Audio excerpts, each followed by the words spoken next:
NEET PG exam को लेकर supreme court में धड़ाधड़ याचिकाएं आने का सिलसिला जारी है। अब तक 6 से ज़्यादा याचिकाएं दाखिल की जा चुकी हैं और कुछ याचिकाएं अभी पाइपलाइन में हैं जो किसी भी समय आने वाली हैं।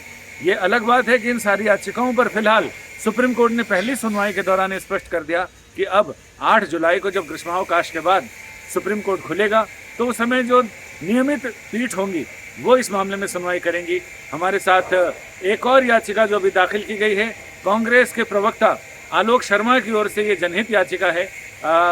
उसके बारे में उसमें क्या चीज़ें हैं, नई दलीलें, नए आधार और नई प्रार्थनाएं की गई हैं। तो हमारे साथ इस पूरे मामले पर बातचीत कर रहे हैं मिश्रा जी। आपकी याचिका में पूरी क्या बाकी याचिकाओं से अलग ग्राउंड क्या है? मैं आपके माध्यम से पहले तो नमस्कार करता हूं पूरे देश के लोगों को। भारत देश में जो इसमें लगभग 23 लाख के आसपास 23,23,000 पीपल्स जो स्टूडेंट कैंडिडेट थे उन्होंने इस एग्ज़ाम में अपियर लिए। इसमें 4700 के आसपास इंडिया में सेंटर बनाए गए, 500 के आसपास अब्रॉड में बनाए गए।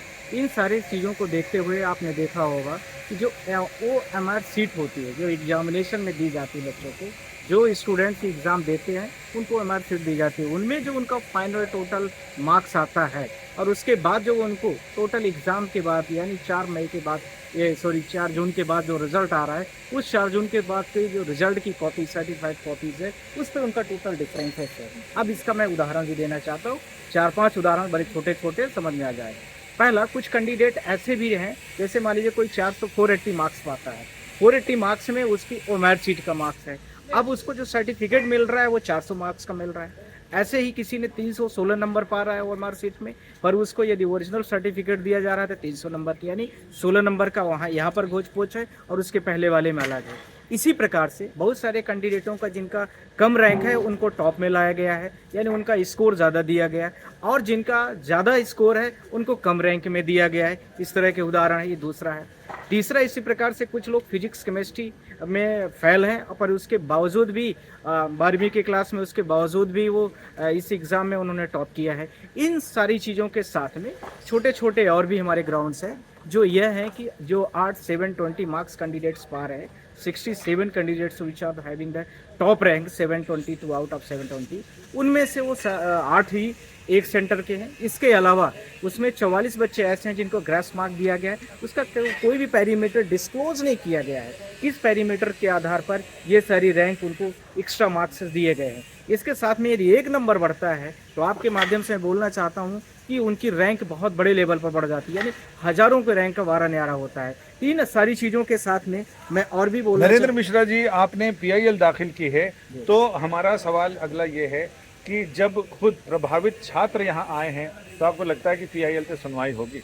प्रभावित छात्र भी आए हैं पर बहुत सारे कैंडिडेट्स ऐसे हैं जो आउटर बाहर से हैं, और यह आप पूछ सकते हैं कि PIL किस लोकस में है। हम सबके परिवार के भी बहुत सारे बच्चे जो एग्ज़ाम में अपियर हुए हैं उनके माध्यम से भी, हमारे परिवार के रिश्तेदार के, तो इस माध्यम से भी हम लोग लोकस पर हैं। ऐसा कहना है कि सिर्फ जो पहले से स्टूडेंट आए हैं उन्हीं बस की सुनी जाए। हम लोगों ने सारे बच्चों का पूरे भारत देश के जो 24 लाख टोटल फॉर्म भरे गए और 23 लाख के आसपास जो बच्चे बैठे थे उन सब के लेकर के हमने बात किया है। इसमें 4-5 सबसे लास्ट में मैं आपके माध्यम से बोलना चाहता हूँ, जो ग्रेस मार्क दिए गए, एक सुप्रीम कोर्ट का 2019 का इन्होंने एक जजमेंट भी कोर्ट किया है, पर उसके लिए यदि कोई स्टूडेंट लेट होता है तो उसके लिए उन्होंने प्रोविज़न दिया है, पर उसमें CCTV फुटेज यदि मांगा गया कोर्ट लोगों के द्वारा, स्टूडेंट के द्वारा, कि आप इसको दिखाइए कि ये स्टूडेंट लेट हुआ या नहीं हुआ है। हाउ कैन यू डिसाइड कि ये व्यक्ति लेट हुआ है, उसको एक्स्ट्रा मार्क देना चाहिए?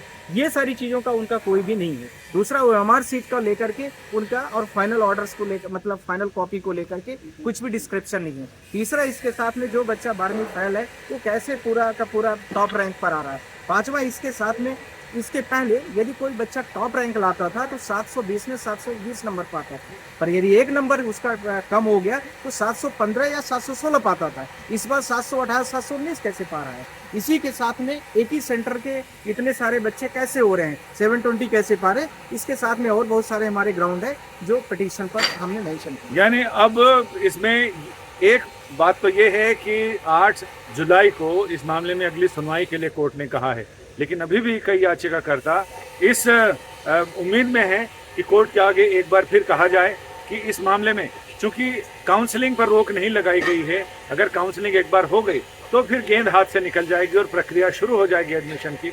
उसके लिए एक बार फिर लोग कोशिश करने की तैयारी में है कि शायद कोर्ट इस मामले में आगे कुछ कदम बढ़ाए, या फिर अगर 8 जुलाई को ही सुनवाई होनी है तो फिर 8 जुलाई को बहुत सारी याचिकाओं के साथ, अलग अलग तरह की प्रार्थनाओं के साथ, अलग अलग दलीलों और ग्राउंड के साथ लोग यहाँ सुप्रीम कोर्ट के आगे पेश होंगे। संजय शर्मा, दिल्ली, आज तक।